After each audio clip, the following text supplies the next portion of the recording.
आज आपके इस कार्यक्रम में जहां आने का अवसर प्राप्त हुआ और आप सब लोगों ने जहां गर्मजोशी के साथ हमारा स्वागत किया, अभिनंदन किया, उसके लिए मैं आप सबका बहुत बहुत धन्यवाद करता हूं।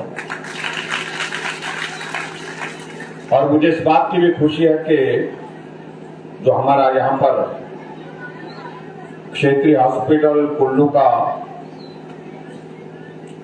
जो एमसीएच का जो ब्लॉक था हमारा, जो भवन लगभग 13 करोड़ की लागत से बन करके तैयार हुआ,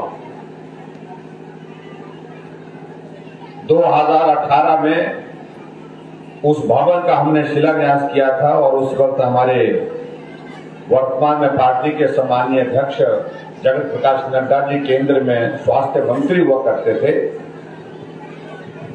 उन्होंने हमारी मदद की पैसा देने के लिए और इस एमसीएच के भवन के निर्माण की शुरुआत हुई और आज ये भवन बनकर के तैयार हुआ, जिसमें 100 बिस्तरों का भी इंतजाम होगा और स्वास्थ्य की सुविधाओं की दृष्टि से ये बेहतरीन एक कुल्लू जिला के लिए उपहार है। इसके लिए मैं आप सबको बहुत बहुत बधाई और शुभकामनाएं देता हूं। और इसी प्रकार से कुछ और चीजों को लेकर के भी आज जहां हेल्थ सब सेंटर की 2 बिल्डिंग थी, उनका भी उद्घाटन हुआ और भुंतर के लिए विशेष तौर से आज का दिन बहुत महत्वपूर्ण है।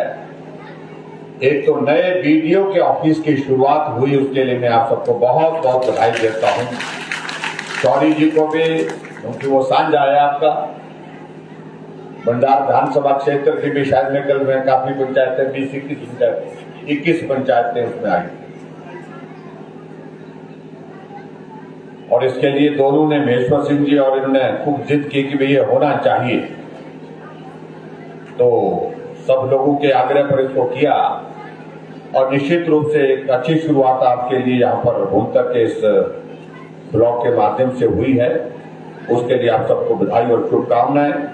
और उसी के साथ मुझे इस बात की भी कि ग्रामीण क्षेत्रों के लिए तो ब्लॉक मिला, लेकिन उसके बाद शहरी क्षेत्र के लिए जो हमारा भुंतर का नगर पंचायत का इलाका है, नगर पंचायत तो वर्षों से काम कर रही है, लेकिन उसके बावजूद वहां पर मालूम नहीं था कि वहां पर बैठने के लिए 4 आदमी के लिए भी जगह नहीं थी, ऐसा मुझे बताया। तो बार बार इस बात के लिए आग्रह नगर पंचायत की अध्यक्षा के माध्यम से महेश्वर जी सब मिलकर के कर रहे थे कि भाई यहाँ कुछ हमारे लिए जगह दी जाए और आखिरकार इनको एक जगह मिली, जिस जगह टूरिज्म का हमारा इंफॉर्मेशन सेंटर था और उसको लीज आउट करने के लिए 2-3 बार प्रयत्न किए, लेकिन कोई उसमें आया नहीं आगे बढ़ करके। और ऐसी सूरत में हमने कहा इस भवन को बने हुए काफी अरसा हो गया, तो इसका उपयोग किया जाए। अगर नगर पंचायत के पास कार्यालय नहीं है बैठने के लिए, तो ये भवन उनको दिया जाए। तो ये भवन नगर पंचायत को वहां पर अपना काम करने के लिए दिया गया है कार्यालय के रूप में। उसके लिए भी मैं आप सबको बहुत बहुत बधाई, उसकी भी आप शुरुआत हुई। भाइयों बहनों, में कोई लंबा भाषण नहीं दूंगा और आज मेले का अवसर है और मेले के अवसर पर नहीं, किसी और दिन हमारा जब कार्यक्रम होगा तब हम आपके बीच में बात कहने के लिए आएंगे, बात करने के लिए आएंगे। कुल्लू मंडी कुल मिलाकर के एक है और मेरा सराज विधानसभा क्षेत्र तो आपके कुल्लू के साथ ज्यादा मेल खाता है, कल्चर के हिसाब से, हमारा रीति रिवाज के हिसाब से। और इसलिए कुल्लू के लोगों के साथ, कुल्लू के इस इलाके के साथ हमारे सराज के लोगों का भी बहुत पुराना रिश्ता है और हमारा भी बहुत पुराना रिश्ता आप लोगों के साथ जिस प्रकार से है, सांस्कृतिक दृष्टि से, कल्चर के हिसाब से, रहन सहन के हिसाब से, रिश्तेदारी के हिसाब से, हर तरह से हम आपस में बहुत करीब हैं और इस रिश्ते को और मजबूत करने की हम हमेशा कोशिश करते हैं। ऐसा आने वाले समय में भी हमको ये जो है रिश्ता कायम बनाए करके रखना चाहिए, मजबूती देनी चाहिए, ताकत देनी चाहिए। ऐसा मेरा आप सबके साथ बीच में आग्रह है। आप सबके आशीर्वाद से हिमाचल प्रदेश में हमारी सरकार का 4.5 वर्ष का कार्यकाल पूरा, और इन 4.5 वर्ष के कार्यकाल में आप सबका सहयोग मिला, समर्थन मिला। बहुत सारी कठिनाइयां रही, चुनौतियां रही, लेकिन उसके बावजूद मुझे इस बात की खुशी है कि हर चुनौती का सामना करते हुए हम पार निकले। और आदरणीय प्रधानमंत्री नरेंद्र मोदी जी का हिमाचल के साथ विशेष स्नेह रहा है, विशेष प्यार रहा है। सदैव उनका प्रयत्न रहा है कि हिमाचल के लिए मैं और बेहतर कर सकूं, हिमाचल के लिए मैं ज्यादा से ज्यादा मदद कर सकूं। और उस दृष्टि से इन 4.5 वर्ष के कार्यकाल में जहां से जितनी मदद जिस तरह से हो सकती थी वो मदद उन्होंने हम तक पहुंचाई है, उसके लिए मैं आदरणीय प्रधानमंत्री जी का हृदय से आभार व्यक्त करता हूं। अभी भी हम इस बात को देख सकते हैं, जब देश की सरकार को नरेंद्र भाई मोदी जी के नेतृत्व में 8 साल का कार्यकाल पूरा हुआ, और 8 साल का कार्यकाल पूरा होने के पश्चात उस आयोजन को कहीं भी किया जा सकता था, बड़ी जगह किया जा सकता था, लेकिन आदरणीय प्रधानमंत्री जी से हमने छोटी सी बात की। हमने कहा कि अगर हमको यह अवसर प्राप्त हो, अगर आप हमें इस कार्यक्रम का आयोजन करने का आशीर्वाद दें, तो हम इस कार्यक्रम को शिमला में आयोजित करना चाहते हैं। और उन्होंने दूसरे दिन सुबह संदेश दिया कि हमारा 8 साल का केंद्र सरकार का कार्यकाल पूरा होने पर जो कार्यक्रम हम पूरे देश के लिए कर रहे हैं, हम रिज के मैदान से पूरे देश को संबोधित करेंगे, ये उन्होंने कहा। और एक भव्य कार्यक्रम का आयोजन शिमला के रिज के मैदान में हुआ 31 मई को, जो आपने देखा। और आपने ही नहीं देखा, पूरी दुनिया ने देखा। आज तक के इतिहास में हिमाचल के रिज के मैदान पर तो प्रधानमंत्री संबोधित करते रहे, सभा का आयोजन तो वहां होता रहा, लेकिन ऐसी सभा जिस सभा को पूरा देश जुड़ करके देखा, पूरे देश के सभी प्रदेशों के मुख्यमंत्री जुड़ करके देख रहे, ये आज से पहले कभी नहीं हुआ। 700 जिलों को हिमाचल प्रदेश के शिमला के रिज के मैदान से जोड़ा गया वर्चुअल माध्यम से, और पूरे देश के सभी प्रदेशों के मुख्यमंत्री को वर्चुअल माध्यम से जोड़ करके प्रधानमंत्री जी ने संबोधित किया। और 17 लाख से ज्यादा लोगों को सीधा वो प्रसारण जो है वर्चुअल माध्यम से शिमला से हुआ। और ये भी हिमाचल के इतिहास में एक सदैव एक याद रहेगी। प्रधानमंत्री आते हैं, रिज के मैदान पर भाषण दे करके चले जाते, लेकिन ये पहले प्रधानमंत्री हैं जो रिज के मैदान में आने से पहले स्कैंडल पॉइंट पर रुके और कहा कि आओ हम पैदल चलेंगे, पुरानी यादों को ताजा करेंगे। हिमाचल डोल रहा है। और इस तरह से एक कोने से चल करके दूसरे कोने तक पैदल गए। लोगों ने भी उनका अभिनंदन किया, स्वागत किया, और प्रधानमंत्री जी ने भी उनका अभिवादन किया और उनका धन्यवाद किया। लोगों से मिलते हुए गए, पैदल चल करके जो है वो पूरे माल रोड के स्कैंडल पॉइंट से लेकर के आगे रानी झांसी पार्क के करीब तक। और कुछ दिनों के बाद फिर से अभी 3 दिन पहले फिर प्रधानमंत्री जी धर्मशाला आए, और धर्मशाला में आकर के चीफ सेक्रेटरी की कॉन्फ्रेंस के लिए पूरा 2 दिन रुके। और ये भी पूरे देश भर में पहली बार हुआ कि चीफ सेक्रेटरी की 2 दिन की कॉन्फ्रेंस भी पहली बार हुई पूरे देश के इतिहास में। और पूरे देश के इतिहास के साथ साथ में धर्मशाला में प्रधानमंत्री कोई रुके, शायद मुझे मालूम नहीं पड़ रहा है, जानकारी मुझे ज्यादा नहीं इस बारे में। मैंने अपने साथियों को कहा कि मुझे बताइए कि धर्मशाला में कभी कोई प्रधानमंत्री रहते हुए, देश का प्रधानमंत्री रहते हुए रुके थे कि नहीं रुके थे। ऐसी जानकारी अभी तक नहीं मिल पाई। अगर किसी को मिले तो मुझे जरूर बताएं। मुझे लगता है कि नरेंद्र भाई मोदी जी पहले प्रधानमंत्री हैं जो धर्मशाला में 2 दिन रुके और रात्रि ठहराव भी धर्मशाला में किया, और वहां पर भी आने से पहले उनके स्वागत के लिए हमने वहां पर तैयारी की थी। और मुझे इस बात की खुशी है कि उन्होंने अपनी गाड़ी छोड़ करके, जो बुलेट प्रूफ गाड़ी छोड़ करके ओपन जीप में आया। रे तो हिमाचल है, यहाँ किस बात का डरना है, यहाँ किस बात की चिंता है। इस भाव के साथ जो गाड़ी हमारे लिए लगाई गई थी पीछे, उस गाड़ी में खड़े होकर के वो साथ में हमारे साथ उसी गाड़ी में कहा कि मैं इसी गाड़ी में चल करके जो है रोड शो में जाऊंगा, और उसी गाड़ी में चल करके गए।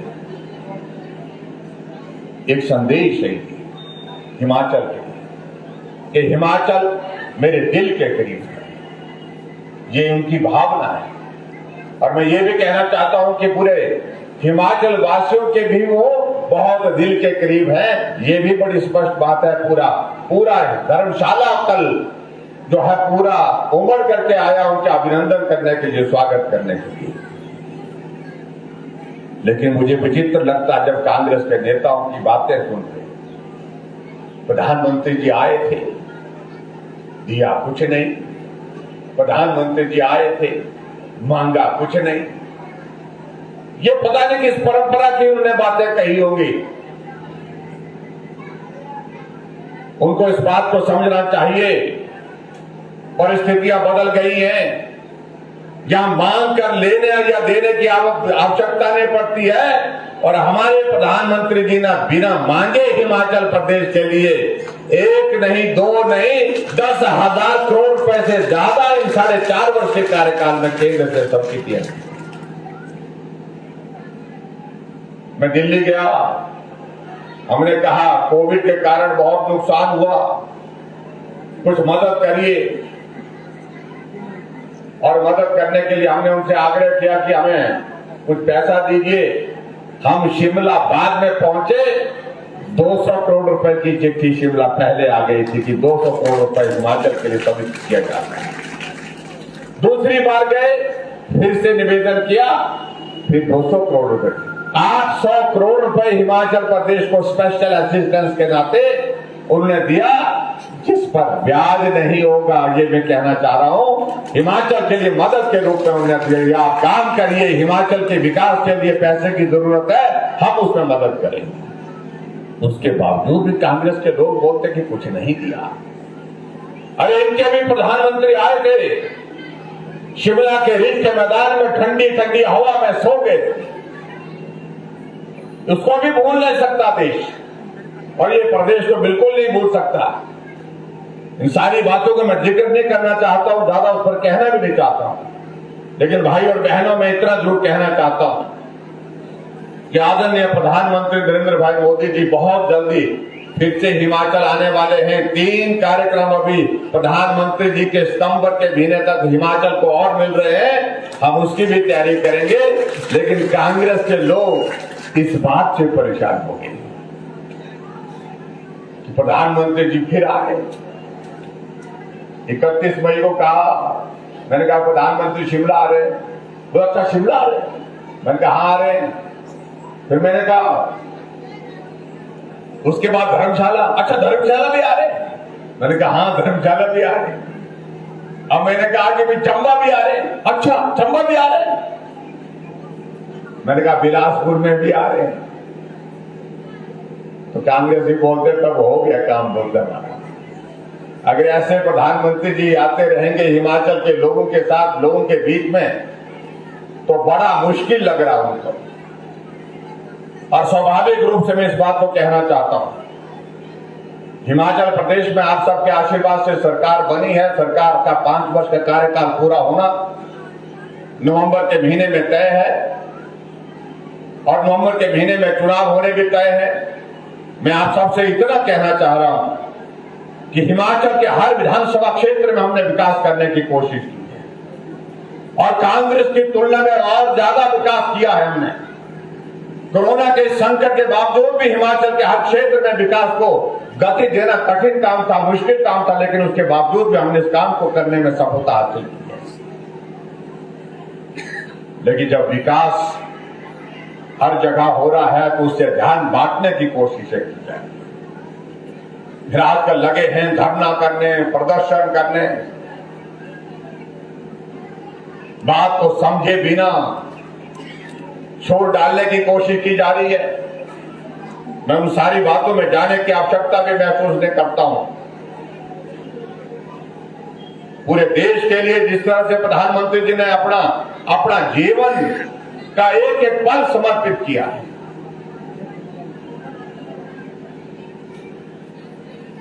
हमारे लिए देश के प्रधानमंत्री हैं, लेकिन आज दुनिया के सामने वो विश्व नेता के रूप में एक छवि बना करके एक ऐसे शख्स बन गए हैं, ऐसे नेता बन गए हैं। पूरा विश्व आज नरेंद्र भाई मोदी जी को मानता है कि अगर विश्व में सबसे मजबूत कोई नेता है तो वह नरेंद्र मोदी जी।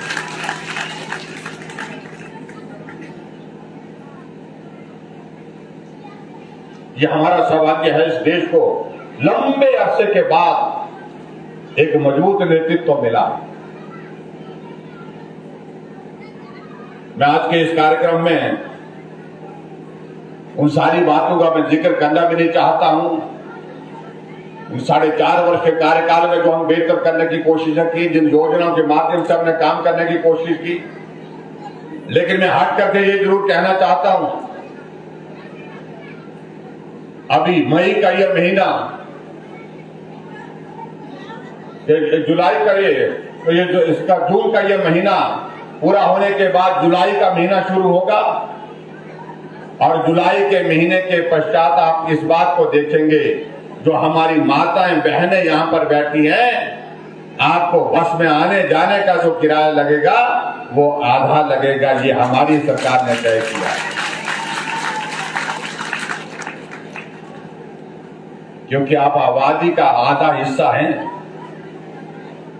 और आप घर में ही नहीं, घर से बाहर भी आजकल माता बहनें काम करने के लिए जाती हैं। एक नहीं अनेक जगह जाना होता है। इसलिए हमने कहा कि मातृशक्ति को मजबूत करने के लिए, उनकी मदद करने के लिए इस प्रकार का एक हमको काम शुरू करना चाहिए, जिसकी हमने शुरुआत की।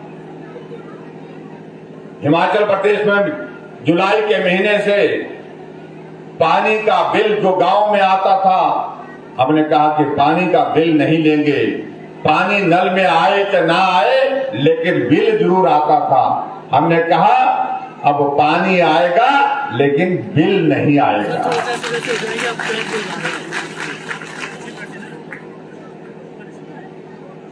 हमने हिमाचल प्रदेश में हम भाषण देते थे, कि हमारा ऊर्जा राज्य है हमारा प्रदेश, हम 1100 मेगावाट बिजली पैदा करते हैं, हम दूसरे प्रदेशों को बिजली बेचते हैं, लेकिन हिमाचल के गरीब आदमी के लिए उसमें क्या हासिल हुआ, यह हमने तय किया। हमारी सरकार ने तय किया कि हिमाचल के लोगों के लिए पहले हमने तय किया था 60 यूनिट बिजली हम फ्री देंगे। और अभी भी आप लोगों ने देखा होगा कि इस महीने का बिल, पिछले महीने का जो बिल आया होगा आपको, उसमें जिसके 60 यूनिट से कम बिजली खर्च हुई होगी, उसको कितना बिल आया? 0 बिल आया, उसको कोई बिल नहीं आया। और लेकिन अगले महीने जुलाई महीने के पश्चात हिमाचल प्रदेश में 125 यूनिट बिजली खर्च करने वाले को भी 0 बिल आएगा। 12 लाख से ज्यादा लोग जो है इससे लाभान्वित होंगे। और कांग्रेस के लोग बोल रहे हैं कि हिमाचल के लोगों को मुर्दखोर बना दिया। आने वाले समय में जो आपके लिए इस तरह से अपमानित करने वाले शब्दों का इस्तेमाल करते हैं, मेरा आप सबसे भी निवेदन है, उनको तो कहिए कि हम तो मुफ्तखोर हैं, लेकिन आप क्या हैं? 50 साल सत्ता कांग्रेस पार्टी के पास रही, लेकिन गरीब आदमी की भाषण करते रहे, गरीब आदमी की बात कहते रहे, लेकिन गरीब आदमी तक जो है मदद कभी नहीं पहुंची। ये सरकार हमारी है जब गरीब आदमी तक मदद पहुंचाने की कोशिश हुई है। गरीब आदमी को पेंशन मिले, गरीब आदमी का इलाज मुफ्त में हो, गरीब बेटी की शादी के लिए शगुन योजना के माध्यम से 31,000 रुपए मिले, ये हमारी सरकार ने चिंता की है, हमारी सरकार ने मदद की है। एक बीमार आदमी बिस्तर पर पड़ा है, चल नहीं सकता है, उसकी मदद के लिए सहारा योजना के अंतर्गत 3,000 रुपए हर महीने का डालेंगे। इसलिए बहुत सारी चीजें जो कांग्रेस के लोग हमसे प्रश्न पूछने की कोशिश करते हैं कि क्या किया जा रहा है, हमने कुछ भी नहीं किया, ये हम मानते हैं चलो, लेकिन तुमने कुछ किया है उसका तो जिक्र करो।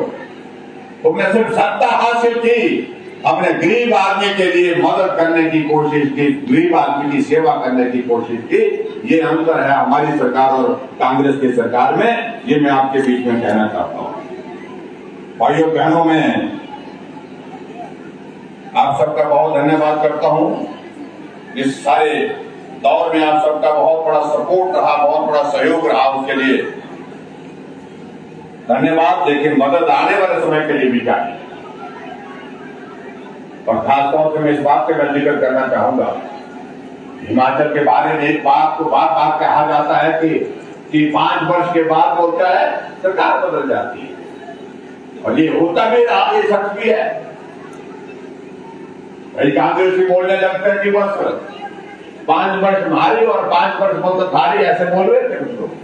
लेकिन मैं इतना जरूर कहना चाहता हूं, ये रिवाज बदल गया है। अब की बार उत्तराखंड में भी सरकार रिपीट नहीं होती थी, फिर से नहीं बनती थी, और अभी चुनाव हुआ और उत्तराखंड के इतिहास में पहली बार कोई सत्ता 5 वर्ष के बाद फिर सत्ता मिली है, उसी दल को मिली है, और वो मिली है तो भारतीय जनता पार्टी को मिली है, और पुष्कर धामी वहां पर फिर से मुख्यमंत्री बने। उत्तराखंड में योगी जी 37 वर्षों के बाद वहां पर जो सरकार, उत्तर प्रदेश में योगी जी जहां सरकार भाजपा की थी, फिर भाजपा की सरकार 37 वर्षों के बाद वही सरकार। और ऐसे में ये भी मैं कहना चाह रहा हूं, अगर उत्तर प्रदेश में हो सकता है, अगर ये उत्तराखंड में हो सकता है, तो हिमाचल प्रदेश में क्यों नहीं हो सकता है। आप सबके सहारे, आप सबके बलबूते हम कह सकते हैं, निश्चित रूप से हिमाचल प्रदेश में भी आपकी बारी करके दिखाएंगे। इसलिए हमने कहा है, ना राज बदलेगा ना ताज बदलेगा, अब की बार बस रिवाज बदलेगा। ये जो रिवाज चला हुआ है, इस रिवाज को बदलेंगे, और उसके लिए आप सबका आशीर्वाद चाहिए।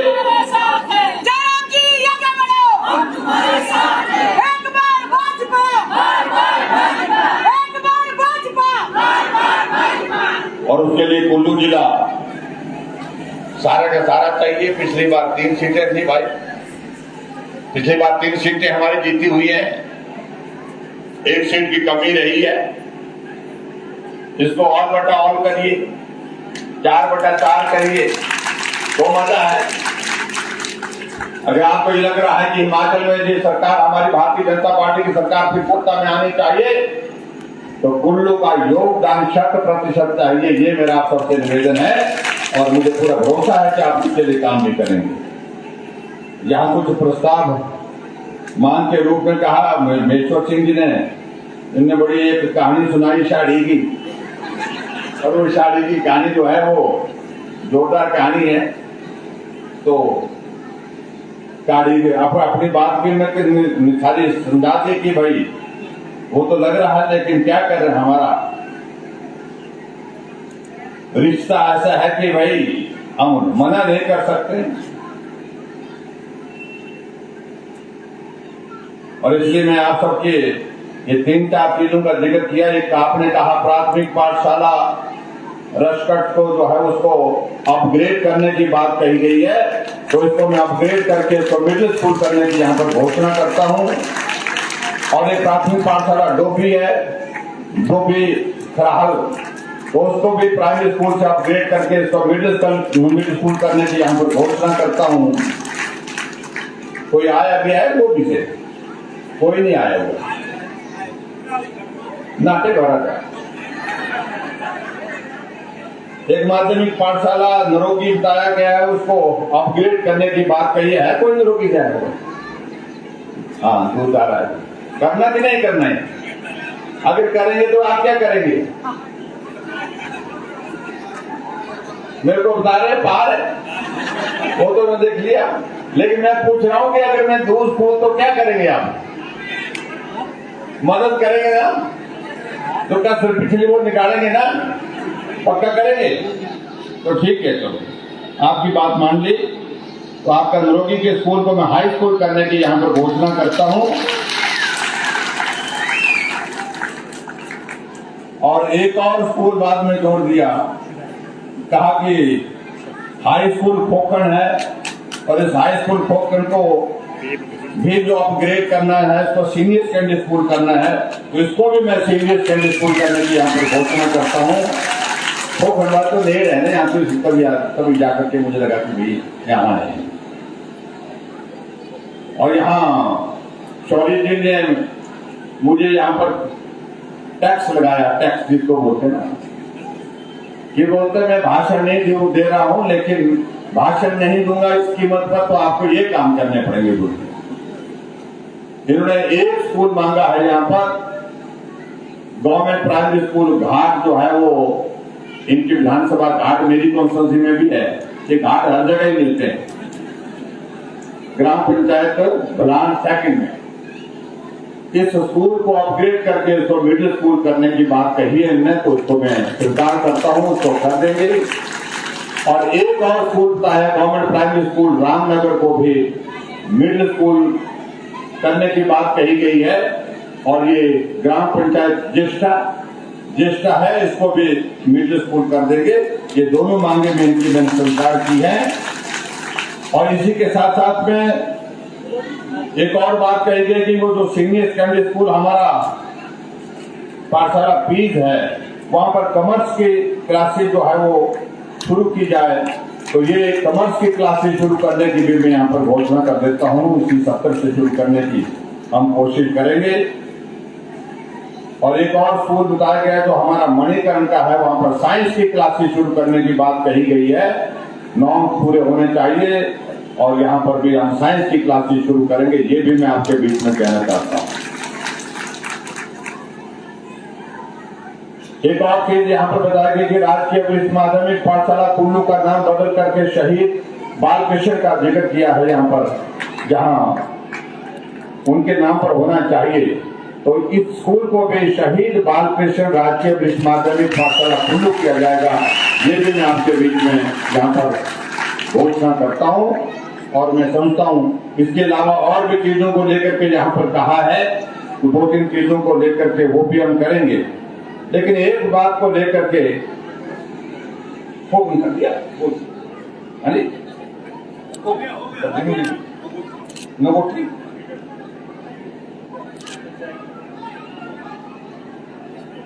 अच्छा